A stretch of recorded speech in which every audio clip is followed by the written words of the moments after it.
हवै मंगलम्। परम पावन परम आराध्य प्रातः स्मरणीय आचार्य श्री महासमण जी के चरणों में सत सत नमन करते हुए हम आज सुबह की क्लास प्रारंभ कर रहे हैं। त्रिपदी वंदना। वंदे अरहं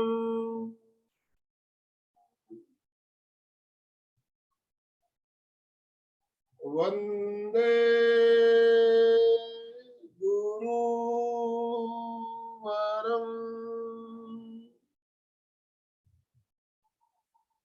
वंदे सत्यं।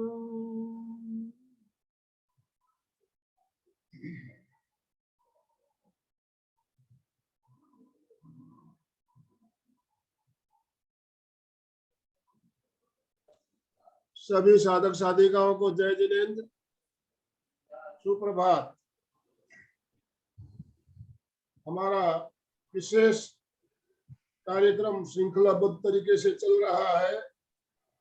महावीर जयंती के उपलक्ष्य में महावीर का स्वास्थ्य शास्त्र पुस्तक पर आधारित 4 दिवसीय कार्यक्रम का आज दूसरा दिन, और आज हम जानेंगे श्वास प्राणायाम आदि के बारे में। स्वास्थ्य के लिए हमें श्वास और प्राणायाम की जानकारी हमें सही तरीके से होगी तो ही हम स्वस्थ रह पाएंगे। तो प्राणायाम क्यों करना चाहिए इसके बारे में भी हम जानेंगे, प्रयोग भी करेंगे, प्रैक्टिकल भी करेंगे। तो मैं ज्यादा समय ना लेते हुए अलका जी से निवेदन करता हूं आज का सेशन प्रारंभ करने के लिए। अलका जी साखला। जय जिनेन्द्र। सुस्वागतम सुस्वागतम सुस्वागतम। स्वस्थ होने के लिए जो जागृत है, सुबह उठ के जो इतने कहीं पूना से, कहीं बॉम्बे से, नागपुर, वर्धा, कहाँ से लोग सुबह सुबह आके अहमदनगर ज्वाइन होते हैं, सबका मोस्ट वेलकम। और जो इसमें ज्वाइन हो रहे, मुझे आशा ही नहीं विश्वास है सभी स्वास्थ्य प्राप्त करेंगे।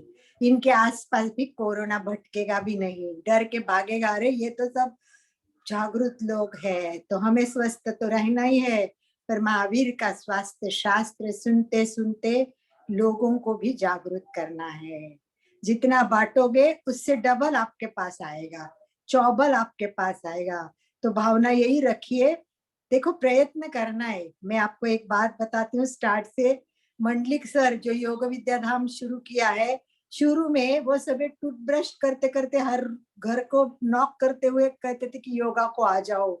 और आज मेरे गुरु का पूरे वर्ल्ड में योगा फैला हुआ है और इंडिया के दी बेस्ट गुरु करके वो सामने हमारे भारत में प्रसिद्ध हो रहे।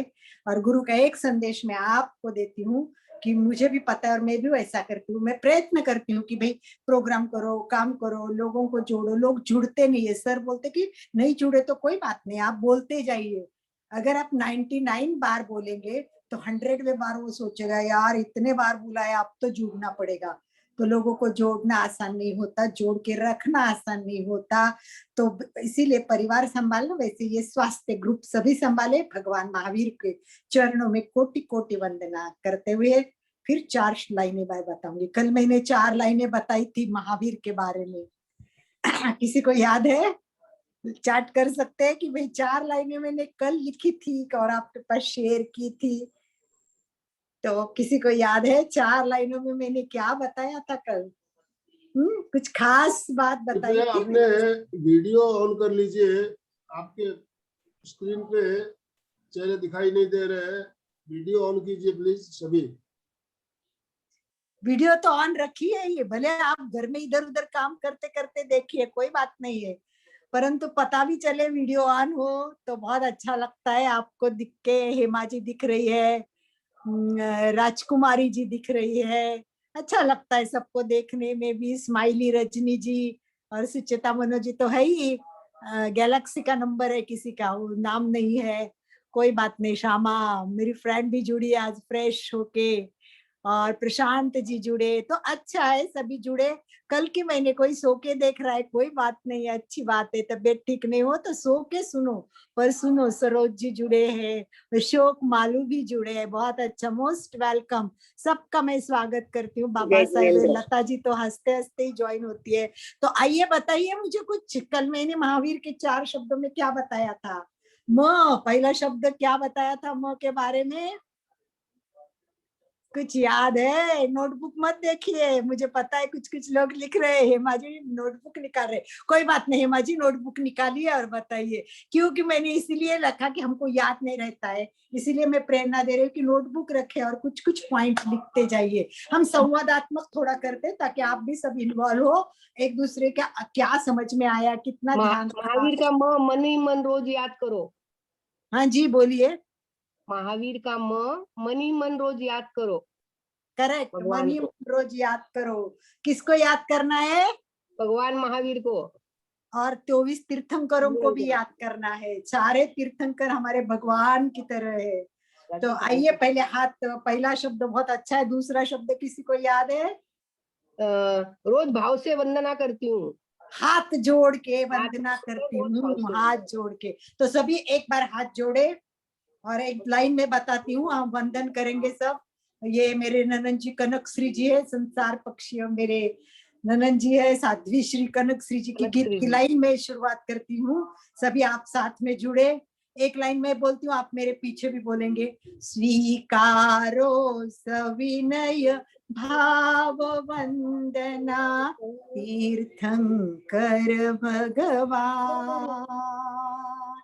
स्वीकारो सविनय भाव वंदना तीर्थंकर भगवान। तीर्थंकर भगवान निरंतर ध्याऊं थारो ध्यान। स्वीकारो सविनय भाव वंदना तीर्थंकर भगवान। तो यही सुबह 24 तीर्थंकरों को याद करके दिन की शुरुआत करें। हाथ सामने फैलाए, और आपको पता है ये पूरे हाथ में लोगस का गान करते हैं, कभी हम इस पर करेंगे। ये जो 24 हमारे कान है, 1 2 3 ऐसे 24, ये 24 तीर्थंकर है, और दोनों हाथ है, ये पूरे लोगस लोक में जो फैले हुए।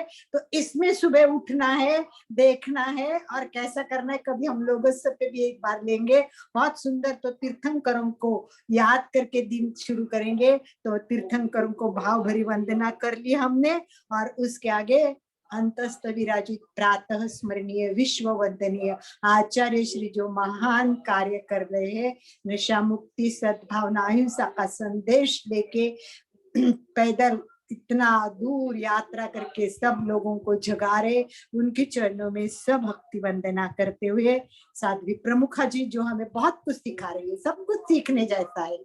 तो सबके हमारे साध्वी श्री जी की प्रमुखा मातृ हृदय प्रमुखा श्री जी के चरणों में मेरी भाव भरी वंदना। तो आइए आज का विषय शुरू करने से पहले बताइए मुझे, कल आप लोगों ने कुछ प्रयोग किए?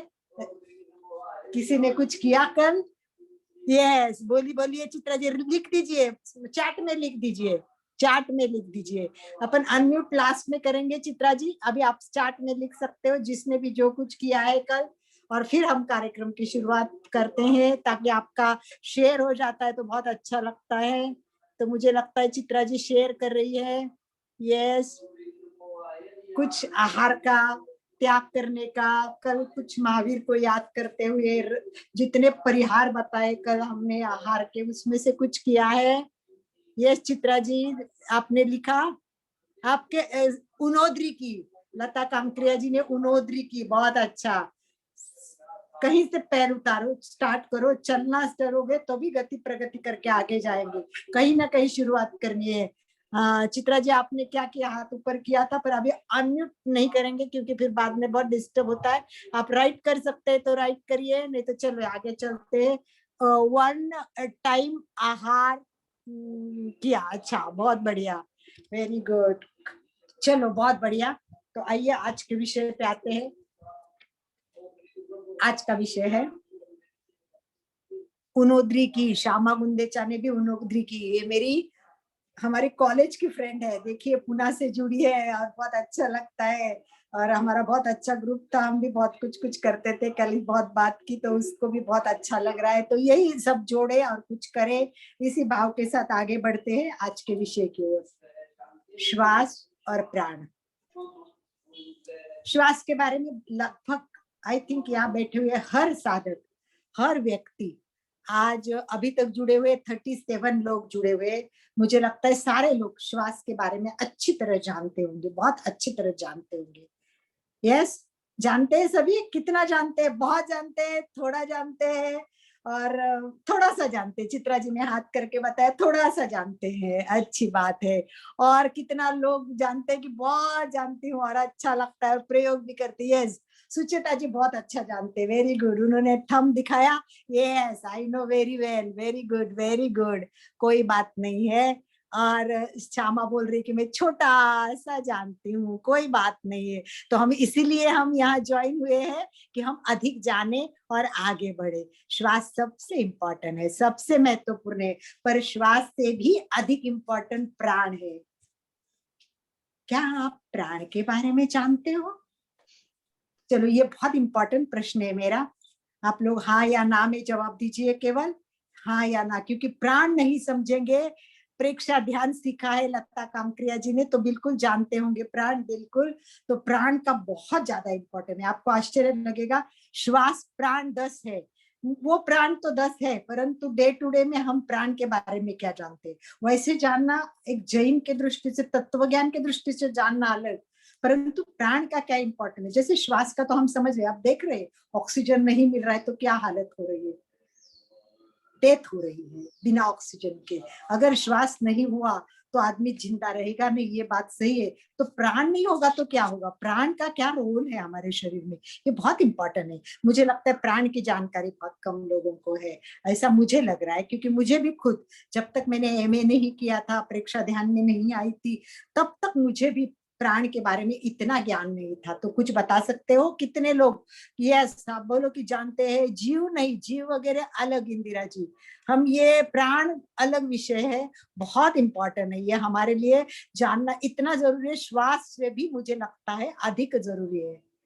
क्योंकि मैं एक बात बताऊं आपको, ऑक्सीजन तो देते भी है, कुछ क्षण ऐसा आता है कि डॉक्टर ऑक्सीजन भी देते, परंतु फिर भी मनुष्य ऊर्जा मिलती है। आईफोन से किसी ने लिखा है ऊर्जा मिलती है, केवल ऊर्जा ही नहीं मिलती है आपको, इसका वर्ड अगर चाहिए, भेद विज्ञान इससे नहीं होता है।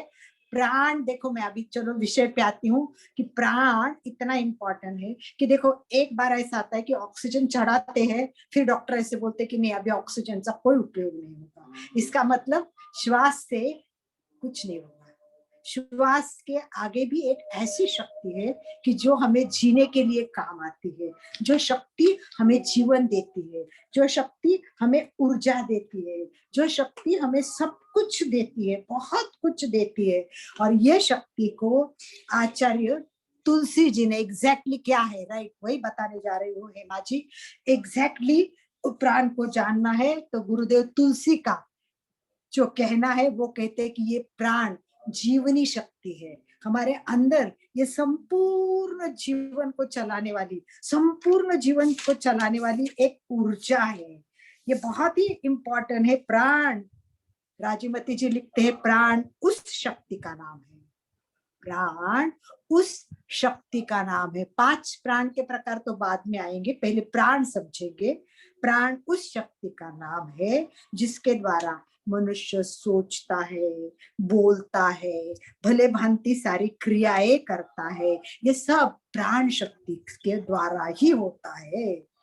आत्मानुभूति से हम कुछ, हमारे पास बहुत महत्वपूर्ण एक तत्व है, वो प्राण है। प्राण बहुत इंपॉर्टेंट है प्राण, और ये प्राण इतना ज्यादा काम करता है, इतना इसके बारे में स्वामी विवेकानंद जी ने कहा ये साइकिक फोर्स है, ये साइकिक फोर्स है। इसके बारे में बहुत कुछ कहा है प्राण के बारे में। ये प्राण एक शक्ति है, ये एक शक्ति है, उसे विभाजित नहीं किया जा सकता। संचालन के दृष्टि से पूरे शरीर में ये परिभ्रमण करती है, पूरे शरीर में, ऊपर से लेके तो पैर के अंगूठे से तक पूरे पूरे, और विभिन्न विभिन्न हमारे जो शरीर में स्थान है वहां भिन्न भिन्न कार्य करती है। पूरा का ये सारा कार्य है ये प्राण। तो चलिए अब हम बातें शेयर ना कीजिए, अब ध्यान दीजिए, कुछ इंपॉर्टेंट बातें मैं बता रही हूँ उस पे और ध्यान दीजिए। ये प्राण पूरे शरीर में काम करता है। तो शरीर में प्राण करने वाला ये प्राण इतना इम्पोर्टेंट है, इतना महत्वपूर्ण है कि इसके बारे में अगर हम श्वास जैसा ही जागरूक होकर जानेंगे तो हमारे शरीर में देखिए 7 घटक बहुत इम्पोर्टेंट है। स्वास्थ्य अगर आपको जानना है तो ये भगवान महावीर का होने के बाद हम एक एक पार्ट लेंगे और 7 शरीर के इम्पोर्टेंट भाग, ये सारा मिल के हमारा जीवन चलता है। ये 7 बातों को जानना बहुत जरूरी है। वो 7 कौन से है? पहला है शरीर। देखो शरीर को समझे बिना जाने बिना हम आगे नहीं बढ़ सकते हैं। दूसरा हमारी सारी इंद्रियां काम करती है, आंख देखती है, कान सुनती है, तो सब इंद्रियों को भी जानना जरूरी है। ये श्वास इंद्रिय, उसके बाद हमारा श्वास चालू होता है तभी हमारी जीवन शुरू हो जाता है। और प्राण, उसके बाद आता है चौथा घटक प्राण के बाद आता है मन के बाद आता है भाव के बाद आता है भाषा। ये 7 हमारे जीवन से जुड़े हुए हैं। ये अनेकांत दर्शन में कहते कि सबको एक साथ देखना चाहिए। ये सर्वथा एक साथ देखेंगे ना तभी काम करेंगे। शरीर का प्रत्येक अवयव ठीक काम करेगा ना तभी तो हम आगे बढ़ेंगे। पाचन तंत्र अच्छा चाहिए, उत्सर्जन तंत्र अच्छा चाहिए, श्वसन तंत्र अच्छा चाहिए, फिर इंद्रिया भी अच्छी काम करनी चाहिए। परंतु इंद्रिया हम अधिक उपयोगी लाते हैं, नहीं देखना है वो देखते, नहीं बोलना है वो बोलते। तो हमें इंद्रियों को भी समझना बहुत जरूरी है। और तीसरा तत्व है श्वास। तो आइए पहले श्वास की बात करती हूँ मैं आपको, क्योंकि आज का विषय श्वास है। श्वास से शुरुआत करके फिर हम प्राण पे चलते। चौथा तत्व प्राण है, तो तीसरा तत्व श्वास है। ये श्वास सबको प्रभावित करता है, हर एक के लिए श्वास बहुत इंपॉर्टेंट है। देखो न्याय शास्त्र है ना, न्याय शास्त्र, उसमें एक न्याय का उल्लेख करते हैं। क्या कहते हैं कि एक दीपक होता है, वो दीपक अगर हमने दरवाजे के देहली पे रखा दिया, ये दीपक जो होता है वो हमने देहली पे रखा, तो न्याय शास्त्र में इसको कहा है देहली दीपक न्याय। देहली दीपक न्याय, इसका अर्थ क्या है कि देहली पर रखा हुआ मतलब दरवाजे पर समझो हमने दीवार रखा है, तो वो क्या करेगा, भीतर भी प्रकाश देगा और दरवाजे के बाहर भी प्रकाश करेगा। समझे आप? देहली दीपक न्याय, बिल्कुल अपने दरवाजे पर। वैसे ही हमारा श्वास है वो बाहर भी है, बाहर भी काम करता है और भीतर भी काम करता है। तो श्वास ही एक ऐसा तत्व है जो बाहर से अंदर जोड़ता है, अंदर से बाहर। और ये कहाँ काम करता है आपको पता है? जैसे मस्तिष्क, ये मस्तिष्क है हमारे, ये मस्तिष्क के इसमें चक्र होते, तो अनेक चक्र काम करते, तो उसमें से श्वास एक चक्र है। मस्तिष्क में श्वास एक चक्र है। ये जो मस्तिष्क की विद्या है ना वो भी बहुत इंपॉर्टेंट है। आपको पता है मस्तिष्क के 2 भाग है, हमारे मस्तिष्क के 2 भाग है, दाया पटल और बाया पटल। और आपको पता है एक पटल एट ए टाइम, एक ही पटल काम करता है। हमको पता है श्वास भी ऐसा है, एक साइड से जब श्वास चलता है तब दूसरी साइड से श्वास नहीं होता है, दूसरी साइड से श्वास चलता है तब दूसरी साइड से बंद होता है। इसका एक सर्कल है, चक्र है, वो ठराविक मिनट के लिए वो श्वास चलता रहता है। वैसे हमारे मस्तिष्क में भी क्या होता है, गहन अन्वेष बहुत संशोधन किया गया है। तो हमारे दाएं और बाएं मस्तिष्क का इसका भी एक चक्र है और निर्धारित है। कैसे? जैसे हमारा मस्तिष्क का एक पटल, समझ लो ये पटल है, ये 90 मिनट तक सक्रिय रहता है, ये 90 मिनट तक सक्रिय रहता है, फिर ये विश्राम करता है और ये चालू होता है, ये 90 मिनट काम करता है। तो इस प्रकार हम कहते हैं कि कभी दाया सक्रिय होता है, कभी बाया सक्रिय होता है। तो ऐसा ये चक्र चलता रहता है, ये चक्र चलता रहता है। बिल्कुल वैसे ही ईड़ा और पिंगला, नाड़ी के 3, देखो नाड़ियां 72,000 नाड़ियां है, इतनी तो हम नहीं जानते, परंतु सबसे इम्पोर्टेंट 3 नाड़ियां है, हम सब उसको जानते, ईड़ा, पिंगला और सुषमा।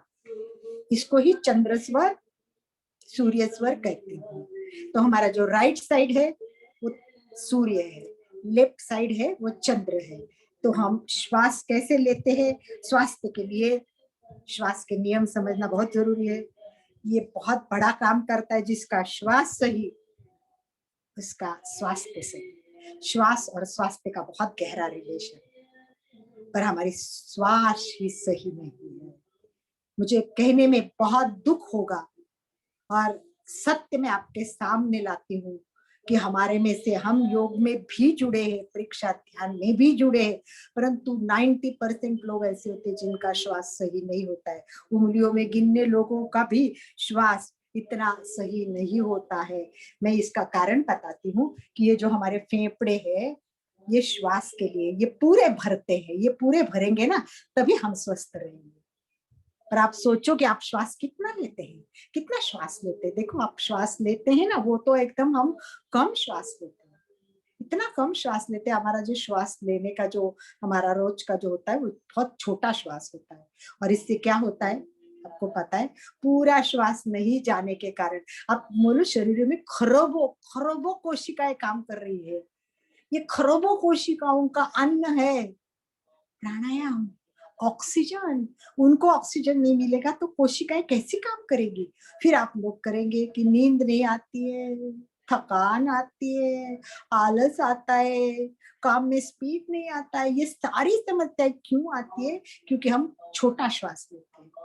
बहुत श्वास लेंगे तो ये पूरे अगर भर जाएंगे तो पूरे बॉडी में इसका कितना उपयोग होगा। एक एक कोशिकाओं को देखो, हम भूखे हैं और सामने अगर अन्न आता है तो कितना खुश हो जाएंगे, कितनी ऊर्जा आएगी, कितनी एनर्जी आएंगी। तो ये श्वास के लिए भी ऐसा है। और एक सत्य और बताती हूँ मैं, आप समझ लो कि श्वास लेने के लिए फेफड़ों में, मैं एक ऐसा उदाहरण के रूप में कुछ भी बताती हूँ, उतना रेशो नहीं है। हम समझ लो कि इस हृदय फेफड़ों में 5000 कोशिकाएं भगवान ने रखी है, ताकि हम पूरा दीर्घ श्वास ले। ये कितना होता है मालूम है, 5 से 6 लीटर श्वास लेते तब हमारे फेफड़े भरते हैं। तो अगर हमारे 5000 कोशिकाएं उसके लिए दी है, परंतु हम बहुत छोटा श्वास लेते हैं, यानी हम 1 लीटर से भी कम लेते हैं। आपको जान के आश्चर्य होगा, हम जो श्वास लेते हैं वो केवल आधा लीटर होता है, 500 ml होता है, जहाँ के हमें 6000 5000 सीसी लेना चाहिए। तो इतना कम श्वास लेने के लिए फिर ये 5000 कोशिकाओं का काम ही नहीं पड़ता है, उसमें केवल 1000 कोशिकाओं को काम मिलता है। और फिर बाकी की कोशिकाएं क्या कहेंगी, जिनको काम नहीं होता वो आलस हो जाएगी, वो सो जाएगी, थक जाएगी, और कुछ दिनों के बाद वो काम करना भी बंद करेगी। फिर श्वास में तकलीफ, उम्र होने के बाद दमा हो जाएगा, साइनस के प्रॉब्लम हो गए, कितने सारे प्रॉब्लम श्वास के शुरू होते हैं। उम्र होते देखिए आप कितने प्रॉब्लम्स होते हैं। इसका कारण हम सही श्वास नहीं लेते। तो सारी कोशिकाओं को जगाना है, सबको उठाना है। अभी काम, जैसे शादी आ गई तो हम दोपहर का सोना भी भूल जाते हैं, तो सब कोशिकाओं को जगाए। चलिए हम जगाते, पहला एक प्रयोग करते हैं। प्रयोग करना है सबको, यस रेडी हो, सारे कोशिकाओं को जगाएंगे। पहले हम इतना जगाएंगे और रोज ये आपको करना है। दिन में याद आए तो इसको करते रहिए, इसको करते रहिए। देखिए आप फ्रेश हो जाएंगे, देखिए आपकी कई बीमारियां कम हो जाएगी, देखिए आप इतने खुश हो जाओगे, इतना कुछ पाओगे, क्या बोलेंगे, वाह कितना अच्छा हो गया, मैं इस क्लास में आ गई, मुझे कितना कुछ मिल रहा है, वाह। और फिर आप और इसके आगे डेप्थ में जाएंगे तो आपको बहुत मजा आएगा। चलिए सभी वीडियो ऑन, और हम प्रयोग शुरू कर देते हैं। अलका जी, क्या करना है, देखो श्वास का पहला प्रयोग हमें करना है, वो सब लोग करते नहीं। हाँ जी, एक मैं आपको बीच में रोक रहा हूँ, क्षमा चाहता हूँ। एक उदाहरण के मार्फत से आपने जो बात बताई, मैं एक उदाहरण के मार्फत से समझाना चाहता हूँ। एक उदाहरण कह सकते हैं इसे, या जोक भी कह सकते हैं। एक घर में एक कपल पति पत्नी 2 रहते थे, और एक दिन पत्नी को कहीं बाहर सुबह जाना था सुबह, तो वो सुबह तैयार होने के लिए नहाने चली गई। और जो पति थे वो हॉल में बैठे अखबार पढ़ रहे थे सुबह सुबह। तो एक दूध वाला जब आया, डोर पर घंटी बजी, दरवाजा खोला तो देखा दूध वाला खड़ा है। तो पति ने पत्नी को आवाज दी, बोले दूध वाला आया है क्या करूं, दूध वाला आया है क्या करूं। तो पत्नी ने बाथरूम से आवाज दी, बोले किचन में गंज पड़ा है, उसमें ले लो दूध ले लो। तो पति महोदय क्या किए, वो किचन में गए, एक 6 लीटर का बड़ा गंज लेके आ गए। बड़ा गंज कितना, 5 से 6 लीटर शायद बड़ा गंज लेके आए, दूध वाले के सामने लाके रख दिया। दूध वाला पूछा, बोले इसमें क्या करूं। बोले रोज क्या करते हो, दूध डाल दो। तो कितना दूध डालूं, बोले मुझे तो पता नहीं, रोज जितना देते हो दे दो। तो रोज तो आधा लीटर देता हूँ। तो बोले डाल दो। दूध वाला हंसने लग गया। क्यों हंसा बताइए। ना बड़ा तपेला, आधा लीटर दूध और 6 लीटर का गंज लेके आ गए। तो हम क्या करते हैं, हम भी तो यही कर रहे हैं। 6 लीटर की कैपेसिटी है और लेते कितना है, आधा लीटर। अभी आपने जो बताया ना, तो कभी अपने आप पर हंसी आती है क्या आपको? अपने आप पे भी कभी कभी हंसना चाहिए कि हम भी क्या कर रहे हैं। 6 लीटर कैपेसिटी है और आधा लीटर ले रहे हैं। तो इसको कैसे बढ़ाया जाए, अब आप प्रयोग के मार्फत से बताएंगे, हम प्रयोग करेंगे। तो 6 लीटर कैपेसिटी है, कम से कम हम उसकी 25% 30% भी अगर यूटिलाइज कर लेते हैं तो हम बिल्कुल स्वस्थ रहेंगे। Next, continue please. यस। तो स्टार्ट में मैं आपको दीर्घ श्वास नहीं बता रही हूँ, क्योंकि दीर्घ श्वास जो होता है 5-6 लीटर श्वास जाने वाला नहीं बता रही हूँ। पहले मैं ये बता रही हूँ कि हमारा क्या होता है कि पूरा गंदगी से भरा हुआ है नाक, और हमको सबको कोशिकाओं को जगाना है। इसलिए हम जो करेंगे वो जलद श्वसन करेंगे। इसका नाम है जलद श्वसन, यानी स्पीडी श्वसन। इतना जोर से श्वास करना है कि अंदर की गंदगी सब बाहर निकालनी है। और गंदगी बाहर निकालने के बाद हमें क्या करना है कि फिर सारी कोशिका बोलेंगे, अरे काम आ गया, कुछ काम आ गया, चलो चलो चलो, उठो उठो उठो। सब कोशिका को पहले जगाएंगे और उसके बाद हम दीर्घ श्वास का प्रयोग करेंगे। ठीक है, तो सभी रेडी हो? Yes, everyone is ready? Straight, yes, good. Thumb दिखा रहे, वेरी गुड। रीढ़ की हड्डी सीधी, जिसमें कंफर्टेबल बैठ सकते हैं, सब कोई भी एक कंडीशन ले ले, आराम से बैठे। अगर कुर्सी पे ठीक लग रहा है, चेयर पे, कॉट पे, कहाँ भी बैठे हो, कंफर्टेबल बैठे। रीढ़ की हड्डी बस सीधी रखे। हो सके तो हाथ की मुद्रा करने की कोशिश करें। एक तो ध्यान मुद्रा है, ज्ञान मुद्रा आप जानते हैं, और दूसरी मैंने बताया लेफ्ट हैंड नीचे, राइट हैंड उसके ऊपर, दोनों अंगूठे एक दूसरे को। ये बहुत अच्छी मुद्रा है और कंफर्टेबल भी रहती है। इसे कहते हैं वीतराग मुद्रा अथवा ब्रह्म मुद्रा। तो ये दोनों हाथ जोड़ेंगे और नाभि के पास स्थापित करेंगे, एकदम नाभि के पास, और आराम से धीरे से रखना है। और जब काम करना है तो राइट हैंड खाली अपने को उठाना है और उससे काम करना है। दोनों भी दिखाऊंगी। एक एक नाक साफ करना है और दोनों नाक भी साफ करने। तो पहले क्या करेंगे, राइट हैंड उठाएंगे और चारों उंगलियां बंद करेंगे और राइट हैंड से राइट नाक बंद करेंगे। राइट, अब सब हाथ नीचे कीजिए। ठीक है, एक बार हाथ नीचे कीजिए, एक बार मैं दिखाती हूँ, अब उसको देख लीजिए और उसके बाद हम सब शुरू करेंगे, ताकि परफेक्ट करेक्ट देखने से बात करेक्ट कर सकते हैं।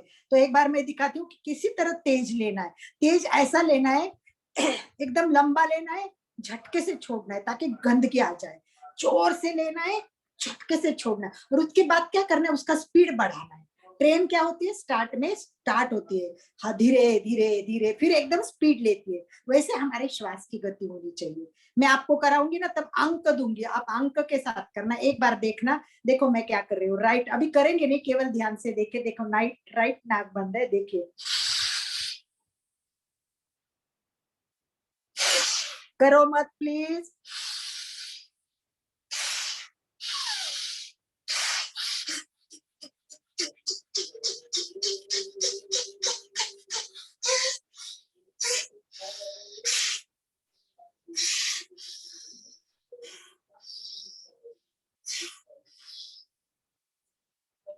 धीरे धीरे स्पीड बढ़ाना है और धीरे धीरे ही कम करना है। रेडी हो सब? चलिए, राइट अंगूठा राइट नाक पे, रीढ़ की हड्डी सीधी है। पूरा ऐसा मत बैठेंगे, सीधा बैठेंगे तो हवा अच्छी आ जाएगी। राइट हैंड पे, और शुरू करेंगे। मैं एक बोलूंगी तब आपको लेना है, और 2 बोलूंगी तब झटके से छोड़ना है। स्टार्ट करें, 1, जोर से लीजिए, 2, झटके से छोड़े, 1, 2, झटके से लेना है, झटके से छोड़ना, 1, 2, 1, 2, 1, 2। गर्दन नहीं, मनोज जी गर्दन नहीं हिलाओ, गर्दन नहीं हिलानी है, गर्दन जगह पे, केवल श्वास का प्रयोग होगा, गर्दन मत हिलाओ। 1, 2 करते रहिए, 1, 2, 1, 2, 1, 2 स्पीड बढ़ाइए, 1, 2, 1, 2, 1, 2, 1, 2, 1, 2, 1, 2, 1, 2, 1, 2, 1, 2 स्पीड बढ़ाते जाइए। निकलने दो गंदगी, आवाज कल से रुमाल लेके बैठ के करना। इसमें कभी कभी जिनका नाक बहुत खराब है उसमें से बहुत गंदगी भी निकलती है। बहुत अच्छा, धीरे धीरे कम कीजिए। 1, 2, 1, 2 धीरे से, वेरी गुड, बहुत अच्छा। इसमें कभी कभी चक्कर आ जाती है, इतना ज्यादा भी मत कीजिए, कम कीजिए ताकि क्लींजिंग अच्छी हो जाएगी। This is a cleansing process. अब दूसरे साइड से करना है तो हमें प्रणव मुद्रा करना है। प्रणव मुद्रा कैसी होती है बताए थे। पहली 2 उंगलियों को फोल्ड करना है, अंगूठे के पास के 2 उंगलियों को फोल्ड करेंगे। ये जो होती है अंगूठे के लिए राइट, और 2 उंगलियां छोटी है वो लेफ्ट पे बंद करती है। अभी हमने राइट बंद किया, वैसे हमें लेफ्ट बंद करना है, लेफ्ट साइड बंद करना है और राइट से सांस लेना है और छोड़ना है। तो शुरू करें सभी, शुरू करें। 1, 2, 1, 2, 1, महसूस करो गंदगी निकल रही है। 1, 2, 1, 2, 1, 2, 1, 2, 1, 2, 1, 2, 1, 2, 1, 2 चक्कर आने से पहले अपनी कैपेसिटी उतना करना है। किसी की शक्ति कम होती है तो उसको जल्दी रुकना पड़ेगा, किसी को ज्यादा होती है तो उसको ज्यादा। Very good. थोड़ा स्पीडी, श्यामा स्पीड कम है, स्पीडी। मनोज जी बहुत अच्छा कर रहे हैं, बाबा साहेब थोड़ा स्पीड चाहिए, तो एकदम गंदगी निकले उतना स्पीड करते जाइए। बहुत अच्छा। रामविलास जी जुड़े, बहुत अच्छा लग रहा है। रामविलास जी करके देखिए। रामविलास जैन भी जुड़े, तो उनको भी रिक्वेस्ट है कि करके देखे, प्रयोग सब करे, थोड़ा भी करे तो भी फायदा होगा, कुछ तो होगा। समथिंग इज बेटर देन अजाबाद नथिंग। तो आइए, दोनों हाथ नीचे, रिलैक्स हो जाइए, आंखें कोमलता से बंद कीजिए। देखिए सारी कोशिकाएं जगी है, आंखें बंद करके बोलो थैंक यू भगवान, आज नया ज्ञान दिया, अब मैं सारी कोशिकाओं को जगाऊंगी, मैं फ्रेश रहूंगी। धन्यवाद सारी कोशिकाओं, आप उठे, मेरे साथ रहे, अब काम कीजिए। मैंने आपको सुलाया, अब मैं आपको जगा रही हूँ, आप सब जगेंगे, हम सब मिलके आज के कोविड के इस पोजीशन में अच्छे से ऐसे श्वास लेंगे। ऑक्सीजन की लोगों को कम पड़ रही है, हमें मिल रहा है तो हम क्यों नहीं लेंगे। तो हम 5 लीटर लेने की कोशिश करेंगे। तो आइए अब दोनों नाक से साथ में करेंगे, दोनों नाक से। देखिए एक बात है, मनोज जी ने शुरू में किया था वो दिखाती हूँ मैं कैसे कर रहे हैं, आप देख लेना। ऐसे मत कीजिए, गर्दन मत हिलाइए, इसमें अंदर केवल प्रोसेस होती है। देखिए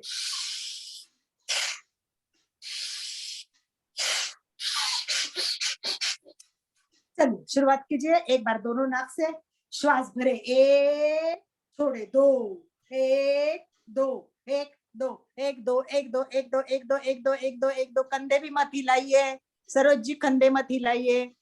बहुत अच्छा, बाबा साहब बहुत अच्छे कर रहे हैं। मनोज एकदम परफेक्ट कर रहे हैं, अभी एकदम perfect Manoj, very good, very good, बहुत अच्छा। रामविलास जी करिए, रामविलास जी कर नहीं रहे, दिख नहीं रहा है, बहुत अच्छा। मीना जी बहुत बढ़िया कर रही है, 2 मीना लुनावत भी है और मीना बांटिया भी है, बहुत बढ़िया, वेलकम। सब बहुत अच्छा कर रहे हैं। चलिए बहुत अच्छा हो गया प्रयोग, इसको मैंने शॉर्ट में कराया, आपको इसको जब भी याद आए तब करते जाइए और नाक को साफ करते जाइए, ये सब गंदगी निकल जाएगी। क्लीनिंग प्रोसेस है हमारा, शुद्धि क्रिया का जो चैप्टर है उसमें अलग अलग प्रकार हम नाक को शुद्ध करते हैं। ये तो पहले हवा से है, फिर हम पानी डालते हैं और दूसरे नाक से निकालते हैं, और तीसरा हम रबर डालते हैं और मुंह से निकालते हैं। ये मैंने प्रयोग एक बार करके भी दिखाया है शुद्धि क्रिया में। तो जितना नाक साफ होगा, जितनी हमारी क्लींजिंग अच्छी होगी, तो रास्ता तो अच्छे होगा। हम घर तो रोज साफ करते हैं, रोज नहाते हैं, कपड़े धोते हैं, पर देखिए हम कहाँ क्या अंदर के पार्ट्स तो शुद्ध नहीं कर रहे हैं, तो वो तो आइए अब हम जानते हैं थोड़ा सा प्राण के बारे में। प्राण, किसी की आवाज आ रही है देख लेना, सभी अनम्यूट हो जाए प्लीज, म्यूट हो जाए। आवाज ना आ जाए। तो देखिए हमें ये समझना है कि प्राण होते हैं, इस पर हम एक बार अलग क्लास भी लेंगे क्योंकि इसको बहुत डीप में समझना जरूरी है। तो 5 प्राण होते हैं, सबसे इंपॉर्टेंट है 5 प्राण। किसी ने लिखा था, मैंने बोला था मैं बाद में बताती हूँ। प्राण है ना वो पूरे शरीर में एक एक पे काम करते हैं। और सबसे इंपॉर्टेंट बात जो है प्राण के लिए समझना जरूरी है वो बात है कि ये मूलाधार चक्र से स्टार्ट होती है। हमारा मूलाधार चक्र है, वहां से ये प्राण शुरू होता है। तो हमारे पूरे शरीर का संचालन प्राण के द्वारा होता है। अगर प्राण संतुलित नहीं है, यानी ये 5 प्राण में अगर संतुलन नहीं है, तो समझ लेना कुछ ना कुछ प्रॉब्लम होगी ही होगी। प्राण, सूक्ष्म शरीर और स्थूल शरीर, हमारे अंदर सूक्ष्मतम शरीर है। तो ये स्थूल शरीर और सूक्ष्म शरीर को जोड़ने का सेतु है वो प्राण है। समझे आप? सूक्ष्म शरीर और स्थूल शरीर को जोड़ने का सेतु वो है प्राण। सूक्ष्म शरीर के साथ हमारा संबंध प्राण के द्वारा ही होता है। आयुर्वेद में बीमारी का एक कारण माना जाता है, कर्म भी माना जाता है। रोग कर्म से भी होते हैं। इस विषय में कर्म शास्त्र दृष्टि से हम अलग विवेचन होता है, परंतु ये प्राण के माध्यम से कैसा होता है ये मैं एक उदाहरण के रूप में आपको बताऊंगी। कि देखो, मनुष्य स्वस्थ तो रहना चाहता है, परंतु एक व्यक्ति है, मैं उदाहरण देती हूँ कि उसको कोष्ठबद्धता है, बहुत प्रॉब्लम है। कई लोगों के, मुझे कई लोग पूछते कोष्ठबद्धता बहुत है। तो ये कोष्ठबद्धता के समस्या से अनेक लोग ग्रस्त हैं। तो ये कोष्ठबद्धता हो गई तो वो क्या करेगा, अनेक डॉक्टर के पास जाएगा, किसी को पूछेगा क्या लूं, कोई बोलेगा अरे ये चूर्ण बहुत अच्छा है, ये ना कायम चूर्ण लेना ना बहुत बढ़िया है, अरे ये जागृति चूर्ण ले लो ना बहुत बढ़िया है। सारे चूर्ण लेगा, कुछ भी होगा, परंतु इसका दवाई लेने से बाद भी ठीक नहीं होगा। वो फिर बोलेगा कितना कुछ किया, सारा करके थक गया, परंतु मेरी बद्धकोष्ठता कमी नहीं हो रही, कैसी होगी? इसका कारण क्या है आपको पता है? इसका कारण अपान वायु। अपान वायु है वो सबसे इंपॉर्टेंट है। अपान वायु विकृत हो गया कि समझ लीजिए कि आप हजारों दवाई लो, एक्सपर्ट के पास भी जाओ, कोई उपाय नहीं होगा। इसलिए अपान वायु आप जब तक ठीक नहीं करते, ये कहाँ होता है आपको पता है? अपान वायु अपनी गुदा से लेके नाभि तक, नाभि से लेके गुदा तक अपान का स्थान है। और ये जब ये जो ठीक नहीं होता है ना, तो लोग बोलते बहुत बेचैनी होती है, बहुत उदास लगता है, डिप्रेशन आता है। ये सारी स्थितियां अपान वायु ठीक ना होने से होती है। तो इसका बहुत तो सारा प्रोसेस है, इतना समय तो बहुत कम है, इसलिए मैं इतना ज्यादा डीप में नहीं जाऊंगी। पर इम्पोर्टेंट मैंने आपको बता दिया कि कितना इम्पोर्टेंट है एक उदाहरण के द्वारा। तो मेन है पहला प्राण, 5 है वो, एक है प्राण, एक है अपान, एक है समान, एक है उदान और एक है व्यान। तो इस प्रकार 5 प्राण को समझना बहुत जरूरी है। तो ये पहला जो प्राण है, ये प्राण कहाँ है? ये जो हमारी कंठ नली है, श्वास पटल, इसमें स्थित है ये कंठ नली, श्वास पटल, यहाँ से यहाँ तक ये श्वसन का काम करती है। जो अलग अलग अंगों का काम करती है ना प्राण, तो प्राण पहला क्या करती है? श्वसन का काम करती है। ये अन्न नलिका के संदर्भ में काम करती है। दूसरा अपान, मैंने आपको बताया नाभि से लेके गुदा तक, वो गुदा तक होता है। ये मूलेंद्रिय मतलब गुदद्वार का काम, मूत्र इंद्रिय का काम, ये सब काम जो शुद्धि करने का काम है वो करती है। फिर समान, समान कहाँ होता है? ये छाती, छाती से लेके नाभि तक, छाती से लेके नाभि तक होता है वो समान। ये कहाँ काम करता है? ये यकृत, जठर, इनसे जो रस निकलते हैं ना उनके लिए काम करता है। ये दिल के लिए भी काम करता है, रक्त परिसंचरण का भी काम करता है। और आगे होता है उदान। उदान क्या होता है? यहाँ से लेके ऊपर तक, कंठ नली से ऊपर के भाग को नियंत्रण करता है, यानी नेत्र, नासिका, कान, ये सारे नेत्र, नासिका, कान, इन सबको नियंत्रित करने वाला ये सारे इंद्रियों का काम करते हैं। मस्तिष्क का भी काम यही करता है। तो ये उदान काम करता है। और एक लास्ट है वो है व्यान।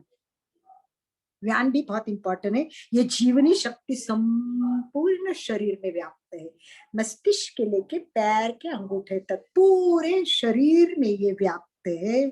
और ये समस्त शरीर की गतिविधियों को नियमित नियंत्रित करने का काम करती है।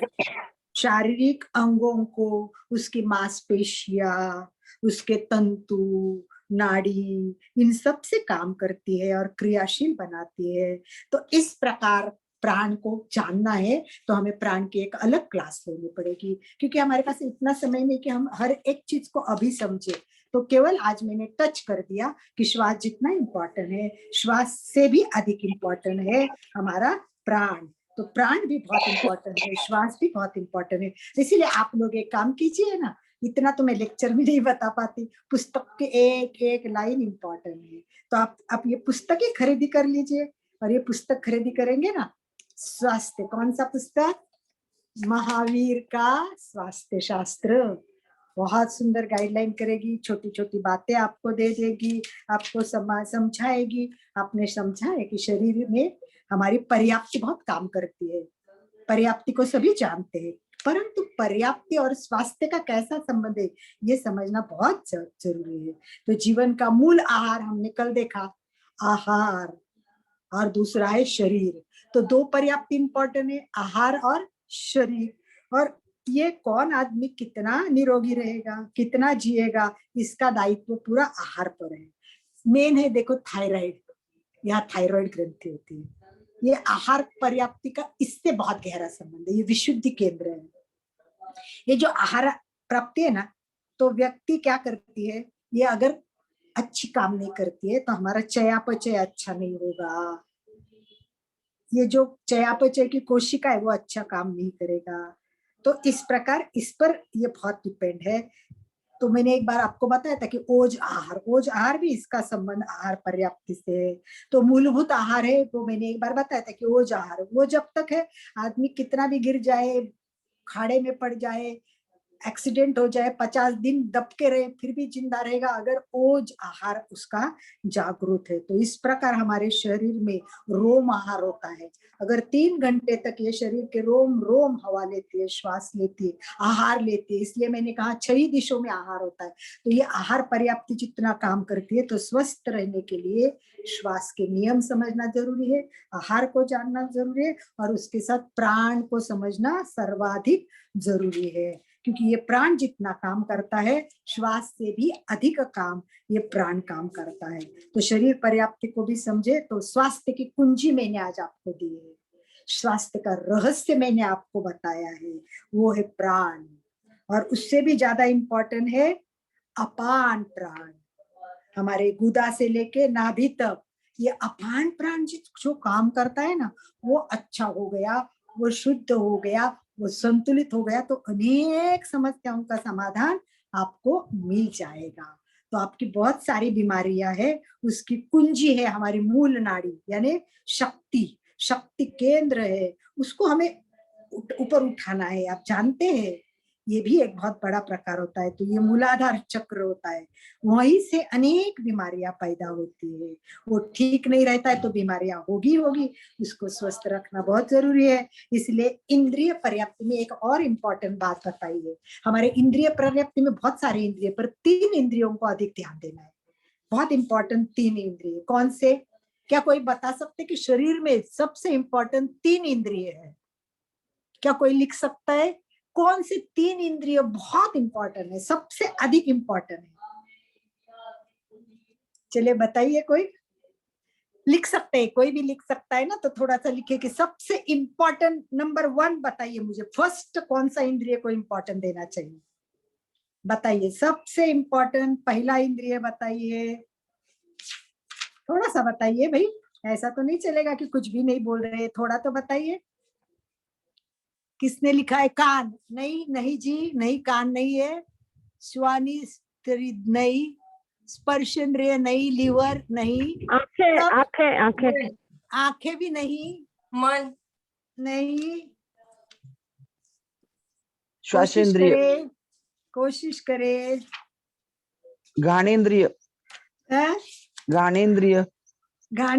कौन से? घानेन्द्रिय भी नहीं इंपॉर्टेंट, बराबर है, घानेन्द्रिय भी नहीं। चलिए और बता सकते हो तो कोई बताइए। सगळ्यात जास्त कोणतं इम्पॉर्टंट आहे?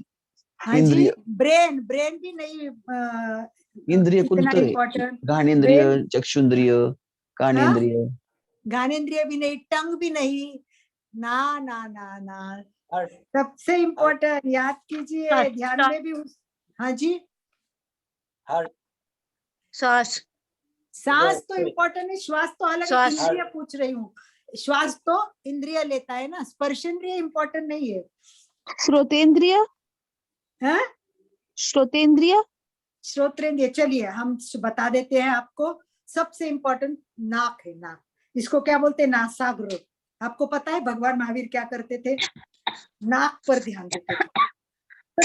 तो नाक से तो फिर ध्यान करते हैं नासाग्र पर अलका जी।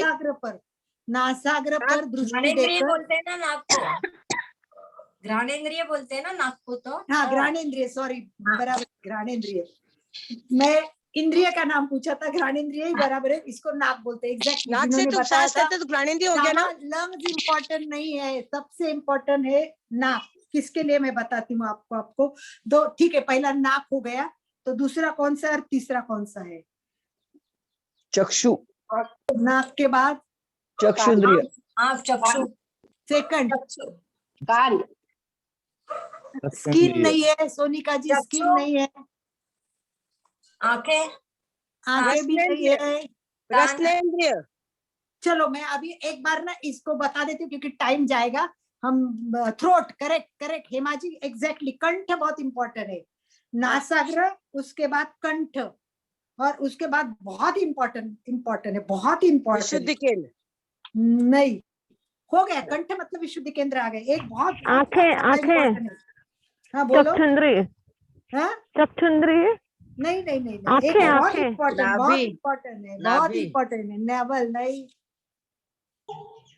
हृदय, हृदय भी नहीं हाँ। जी, नहीं जी। मस्तिष्क, आनंद केंद्र, हाँ सहस्त्राकार आनंद चक्र। केंद्र।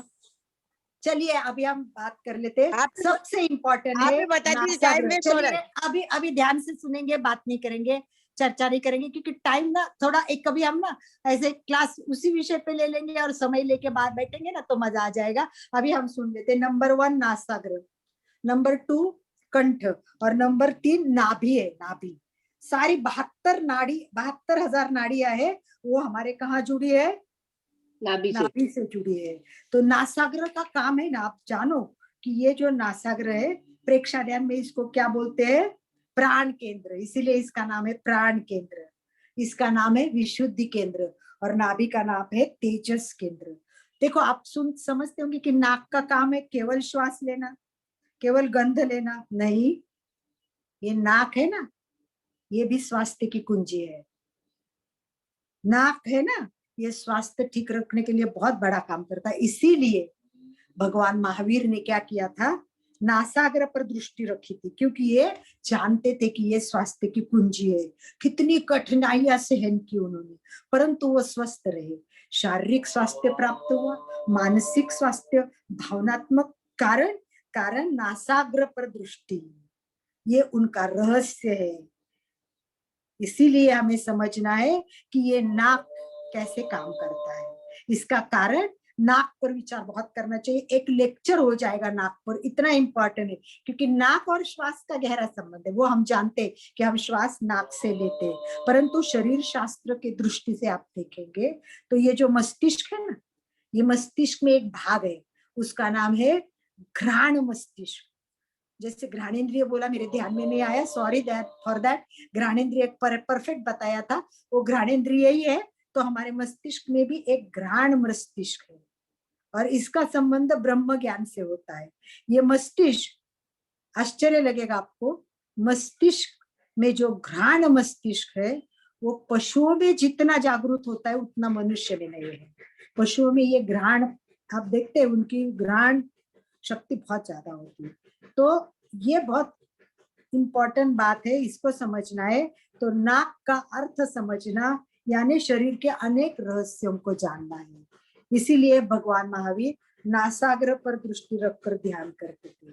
नासाग्र का तात्पर्य बहुत गहरा है। नासाग्र पर ध्यान करने वाले घ्राण मस्तिष्क को नियंत्रित करते हैं, उसका परिष्कार करते हैं। और जो व्यक्ति इसका नाक पर सीधा उपयोग नहीं करता, परंतु आध्यात्मिक दृष्टि से भी ये बहुत इंपॉर्टेंट है। श्वास अस्त व्यस्त हो गया, कम ले लिया, तो ये परिणाम कहाँ होगा? घ्राण मस्तिष्क पर होगा। भाव उत्तेजना हो गई, परिणाम कहाँ होगा? घ्राण मस्तिष्क पे होगा। तो इसीलिए घ्राण मस्तिष्क का बहुत इम्पोर्टेंट है।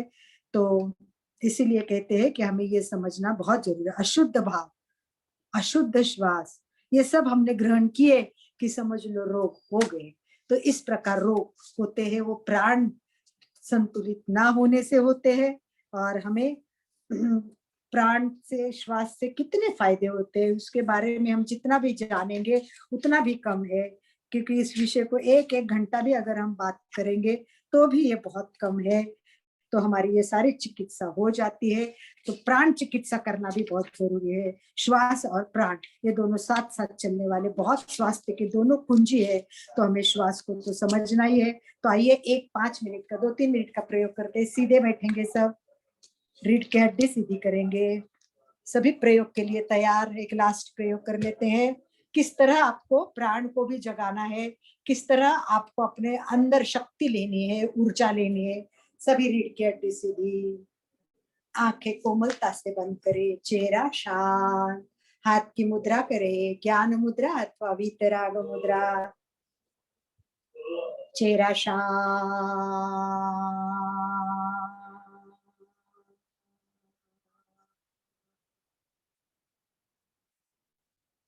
कोशिश करे कोई विचार मन में ना आए, वो आते ही रहते उसकी ओर ध्यान न दे।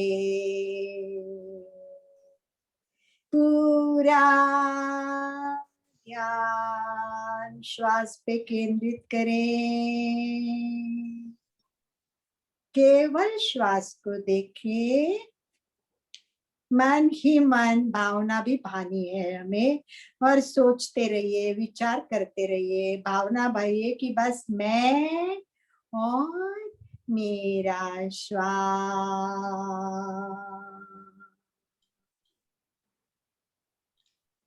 जैसे हम शरीर भिन्न आत्मा भिन्न वैसा प्रयोग करते, वैसे केवल पूरा शरीर शिथिल हो जाए। पैर के अंगूठे से लेके सिर तक पूरे शरीर को शिथिलता का सुझाव देना है एवं शिथिलता का अनुभव करना है। पूरा शरीर शिथिल हो जाए, शिथिल अनुभव करे। पूरा शरीर शिथिल हो गया है। अब हमें श्वास का प्रयोग करना है, और इसमें हमें क्या करना है, पूरक रेचक का प्रमाण भी समझना है, और हमें रुकने का भी समझ। श्वास अंदर रुकती है। जब हम श्वास लेंगे, कल्पना करनी है, भावना मानी। एक बार आप ऐसे ही श्वास लीजिए, फिर भाव के साथ करेंगे। पहले लंबी गहरी श्वास भरे। मैं अंक देती हूँ, 4 अंक में श्वास भरेंगे और 8 अंक में श्वास छोड़ेंगे। श्वास भरे, 1 2 3 4। श्वास छोड़े, 1 2 3 4 5 6 7 8। श्वास भरे, 1 2 3 4। श्वास छोड़े, 1 2 3 4 5 6 7। अब मैं श्वास लो और छोड़ने का अंक नहीं दूंगी, उसके बदले भावना भाऊंगी। तो आप जब श्वास लेंगे तब कल्पना करें और भावना भाए, ये विश्व में प्रचंड ऊर्जा चारों तरफ फैली हुई है। प्राण शक्ति है, वो पूरे विश्व में फैली हुई है। तो जब मैं श्वास भरूंगी तब विश्व की प्राण शक्ति मेरे शरीर में प्रवेश कर रही है। इसलिए आप जितना लंबा गहरा दीर्घ श्वास लेंगे उतनी प्राण शक्ति आपके अंदर प्रवेश करेंगी। तो लीजिए, प्राण शक्ति भर भर के प्राण शक्ति लेनी है। प्राण शक्ति शरीर के अंदर ले ले भरे। प्राण अंदर अंदर शरीर के प्रत्येक कण कण कण में शक्ति प्रसारित हो रही है। मैं स्वस्थ हो रही हूँ, वाह, और इकट्ठा कीजिए सारी बीमारियां, गंदगी निकाल दीजिए, निकालो निकालो, और रेचक करते टाइम छोड़ दीजिए। श्वास के प्रत्येक रेचक के साथ सारी बीमारियां बाहर जा रही है, सारी चिंता दुख शरीर के बाहर जा रहे हैं। अनुभव करें। देखो, हमें अंदर कुछ भरना है परंतु जगह नहीं है, क्योंकि गंदगी भरी है, बीमारी भरी है, तो प्राण शक्ति को जगह नहीं है। तो हमें पहले क्या करना है, गंदगी भी निकालनी है। तो आप जितना लंबा सांस लेंगे उससे डबल श्वास आप छोड़ने में लगाइए, ताकि ज्यादा से ज्यादा कार्बन डाइऑक्साइड, टॉक्सिन, सारी गंदगी बाहर निकलेगी। तो श्वास भरे, प्राण शक्ति ऊर्जा श्वास के साथ कण कण कण में अंदर जा रहे हैं। अनुभव करे पूरा शरीर ऊर्जा, शक्ति और प्राण से भरा है। रेचक करिए, गंदगी, बीमारियां, सारे कार्बन डाइऑक्साइड, टॉक्सिन बाहर छोड़े। इसी को अब हम कुंभक के साथ करेंगे। कुंभक में हमें सब भावना बहानी है, और कुंभक में हमें कहना है कि मैं स्वस्थ हो रहा हूँ, सारी बीमारी बाहर जा रही है। श्वास भरे, प्राण शक्ति अंदर ले, कुंभक भाव पूरा प्राण कण कण में जा रहा है, पूरा शरीर ऊर्जा से भरा है। मैं स्वस्थ हो रही हूँ।